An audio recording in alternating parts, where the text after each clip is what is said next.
Hi everyone, welcome to Draw What I Want, a channel where I learn how to draw and I share my experience with you all. So thank you so much for being a part of this journey. In today's video, I'm going to be learning how to draw rippling flags. And this is a lesson 17 from the book that I've been using by Mark Kistler to kind of guide my learning to draw journey. Okay, so as always, I've got my sketchbook here, the pencil, a sharpener and eraser. Okay, by the way, I hope everybody is doing well wherever you are. Please do let me know in the comment section wherever you're joining me from. Excuse me, sorry, it's been a long day, can't really get my words out. But yeah, I hope everybody is doing well.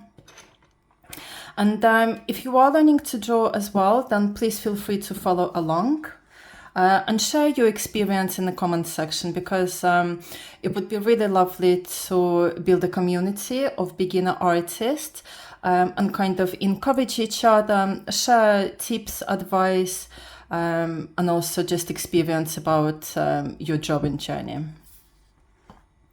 Okay, lovely. So just to let you know, this is the first time I'm going to be learning to draw rippling flags, so I haven't even had a look at the pages. But if you have been following my journey, you might remember that I have actually already drawn something similar, and it was when I learned to draw when I learned how to draw roses.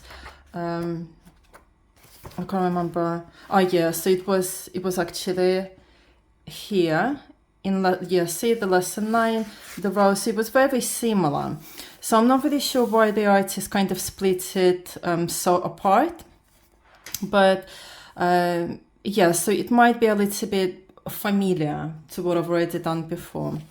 But nevertheless, I'm very excited to learn to draw something new and to share my experience with you all. So let's go through it. So I'm just gonna read out the instructions by the artist and then just follow step by step, point from scratch. Okay, so the artist saying here, these next 2 lessons will be great for learning how to draw flags, scrolls, curtains, clothing, furniture coverings, and etc. Interior decorators. So this is actually quite exciting because I do like interior design. So if I ever end up designing anything, I think this will be quite useful. And also theatre art directors and fashion designers all must master the skill of drawing flowing fabric. And again, do let me know in the comment section, would you find this useful, learning how to draw rippling flags? What would you use it in a real life world to draw? Okay, so this lesson is a good practice exercise for applying many of the 9 fundamental laws of drawing. These laws all work together to create the illusion of depth of visual push and pull in a rippling flag drawing. And these are some of the laws. So foreshortening, the top edge of the flag is distorted using foreshortened circles that we've done previously. Overlapping, so parts of the flag fold in front of other parts using overflapping to create the illusion of near and far.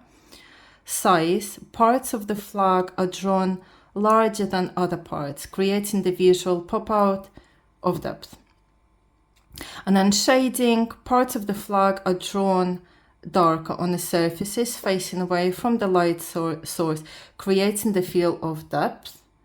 And then placement, parts of the flag are placed lower on the surface of the paper than other parts, creating the illusion of near and far. So there's quite lots of techniques being applied here to kind of create the illusion. So it will be interesting to learn to do that. If you are a scrapbooker, I'm sure you immediately saw the potential of this flag lesson in enhancing your scrapbook pages. Scrapbook. What do you mean by scrapbook? Not sure. If you like this lesson, you're going to love the scroll lesson in the next chapter. Okay, so number 1, begin with a tall vertical flagpole, which is here. Let's go. So I'm just gonna move these bits away, and we're gonna draw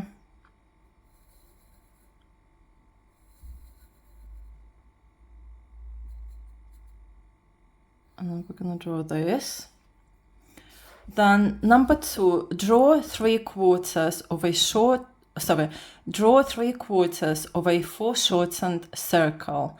Keep the shape squashed. So this is what the artist is saying over here. Draw 3/4 of a foreshortened circle. Keep the shape squashed. Okay, so I need to remember to keep it squashed. I think quite often I don't do that. So he's doing it here. Like that. Right. And then picture 3 foreshortened cylinders next to each other. Like I have illustrated below. Now drop the top of the flag by following the top edges of the cylinders. As I've mentioned before in previous videos, whenever I read his instructions, like I kind of get it, but I do get confused. It's always easier for me just to kind of read it and then have a look at his pictures. And I'm like, yeah, you know what? I'm just gonna copy the pictures and then go from there. Excuse me. So what we've got is we've got one foreshortened cylinder circle here, and then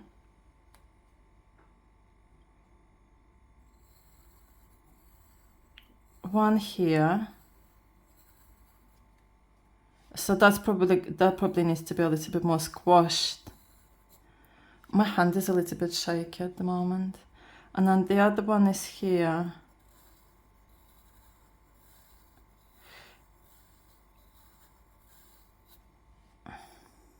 Right. So even that probably needs to be a little bit squeezed. Okay, and then cylinders he's saying. So like that. Oh, I don't want to shake that. So that needs to go like that.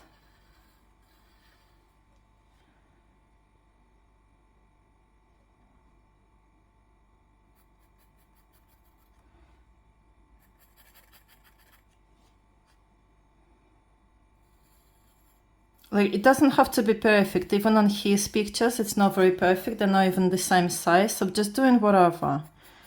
We're just kind of learning the technique first and then perfecting it after.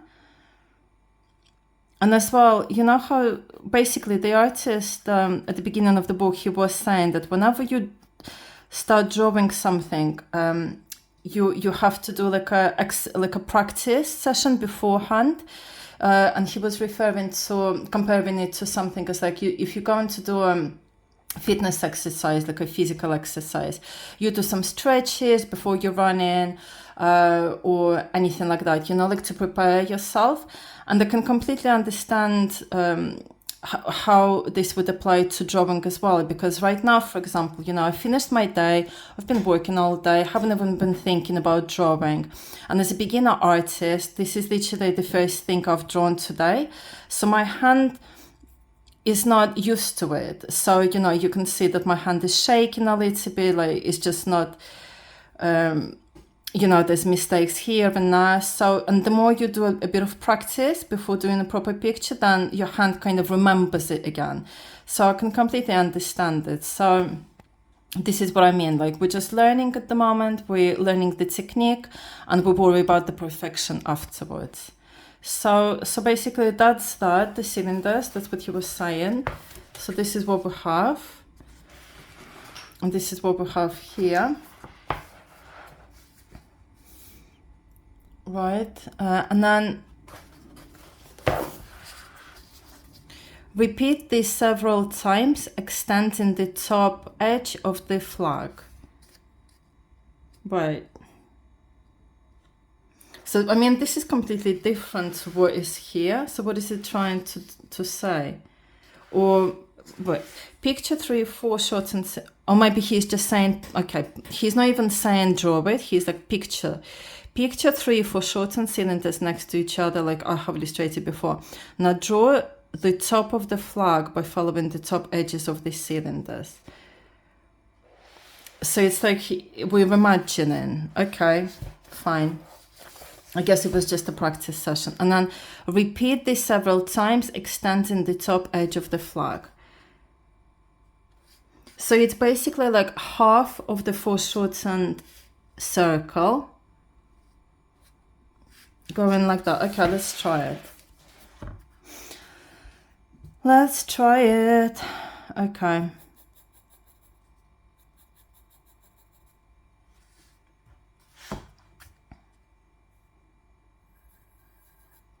So, okay, so the first one.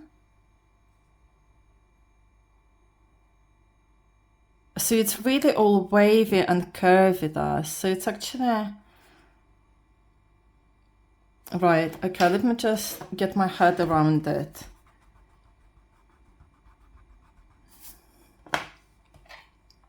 Right, so what we're doing is we're doing waves.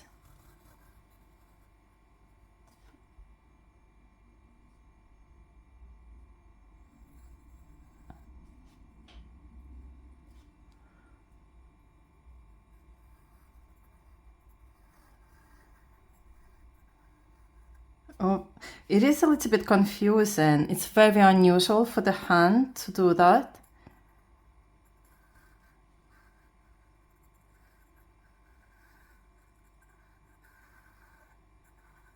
I think that's that. They're kind of like mushroom hats in a way. So I'll just show you. It definitely will require some practice to make sure that the top ones are the same size, the bottom ones are the same size. See, over here, like for example, yeah, it's definitely practice for the hand to learn this and to get used to it. Right, so we've done that. And then number 5, draw all the near thickness lines first, with vertical lines drawn down from each edge. Okay. Draw all the near thickness lines. So this is near thickness lines.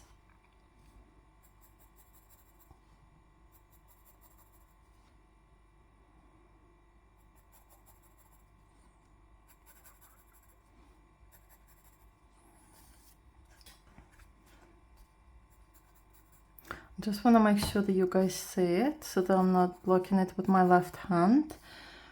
Right, okay, so that's that. Number 6, draw each of the back thickness lines. The back lines, thickness. Making sure they disappear behind the flag. The small disappearing lines define the overlapping shape of the flag. Yes, I get this. These are the most important detail lines when you draw a flag. Without these lines, your drawing will visually collapse, so carefully double check that you have not missed any of the back edges. Okay, I get this. This is I understand. So let's do it. So the back ones. So these ones were the front ones, these ones are the back ones.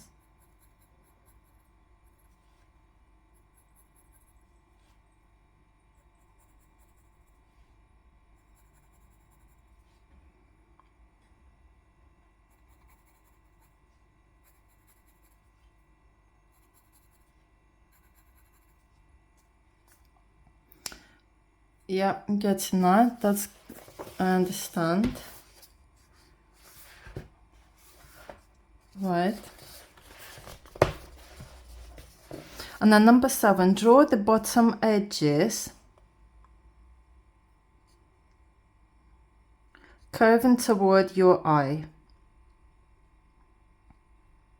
Ignore the backspaces for now. Remember to curve this even more than you think you need to. So it's all about curving. Okay, so curving.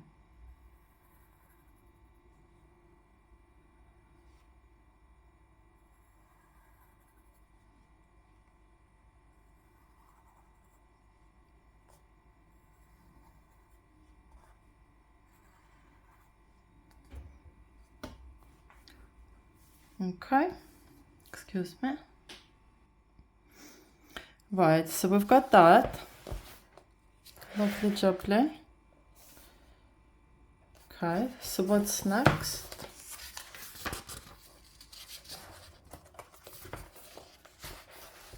And then number 8, so before you draw the back thickness lines, think of the visual logic of this rippling flag. You are creating the illusion that the flag is folding away from you. So the visual logic dictates that the back thickness must be pushed away from your eye. Pushing away. This one's in. Pushed away from your eye. We accomplish this by using placement. Objects in the foreground are drawn lower, whereas objects in the background are drawn higher.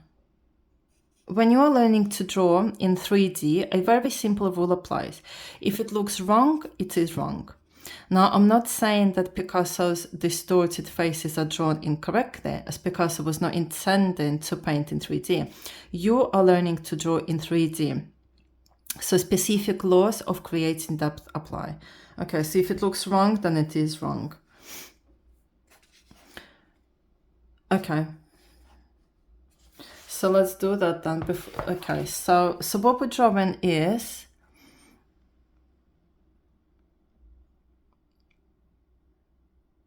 so we're doing those ones. Oh, actually, we need to make sure that they're pushed away. Like that, like that, like that, like that. And it looks like he's got his lines in the middle there.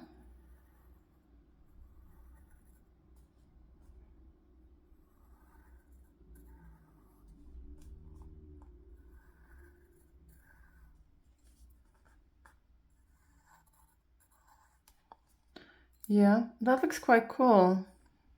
When I'm looking at it on the phone on the camera, it does look pretty cool.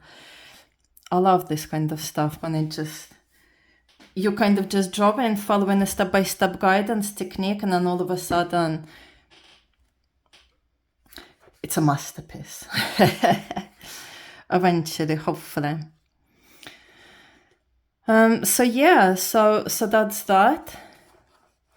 Okay, so this is what he's saying here. Look, so push away. If it looks wrong, it is wrong. So for example, an example here needs to be pushed upwards. So it needs to be up, up, up, up, right? Interesting. Okay, so, and then number 9 then, to complete the rippling flag, add shading and nook and cranny shadows.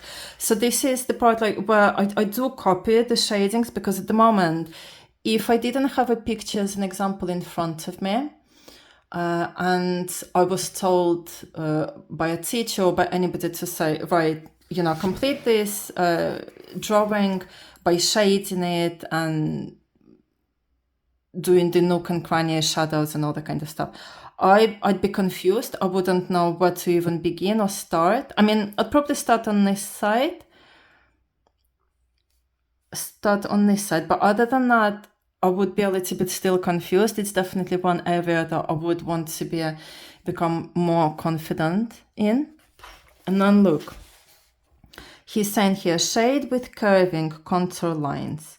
Shade with curving contour lines. All right, so, and I remember from previous lesson, contour lines, remember it's like that, contour lines. great practice. And then contour line shading defines the round shape. Okay.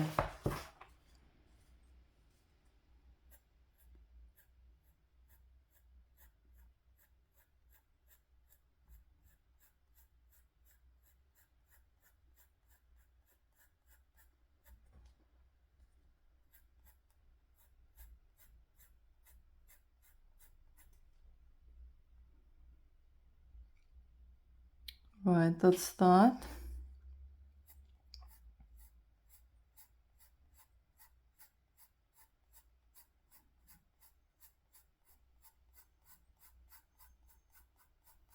From left to right is not so bad for me. From right to left, I struggle a little bit. It's unusual for me.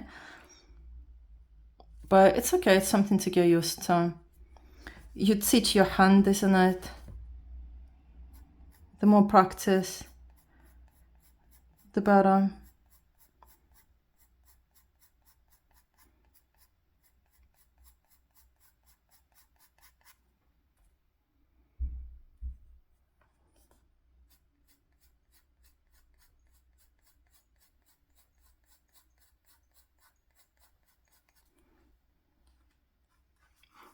Right, okay, and then I'll just do one more here.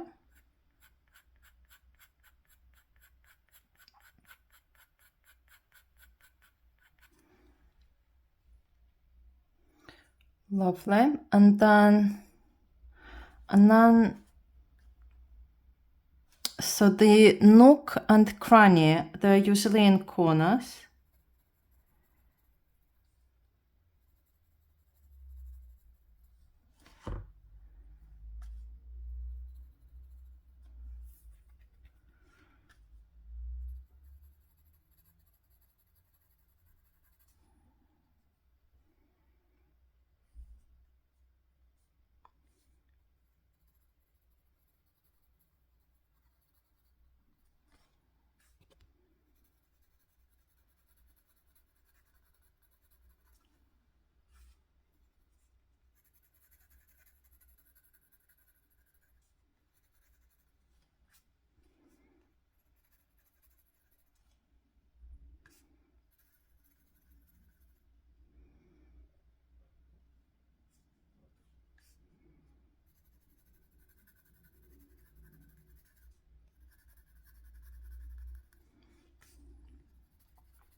And then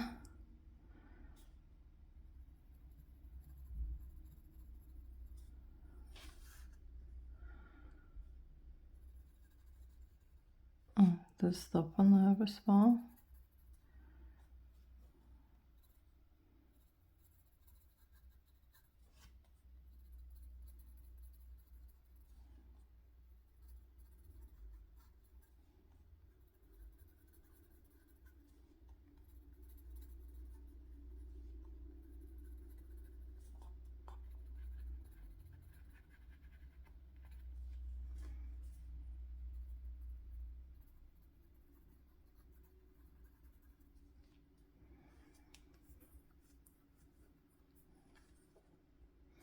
Yeah, so that's that. And then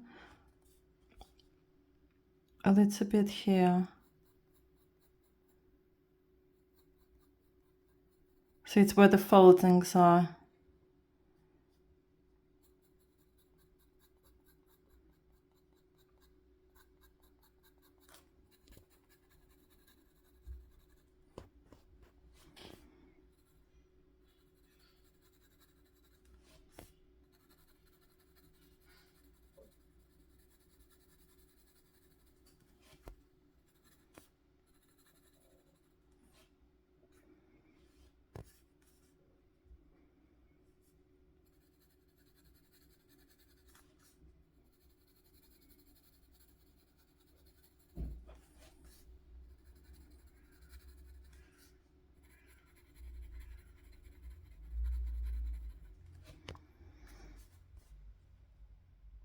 Okay, I think that's that.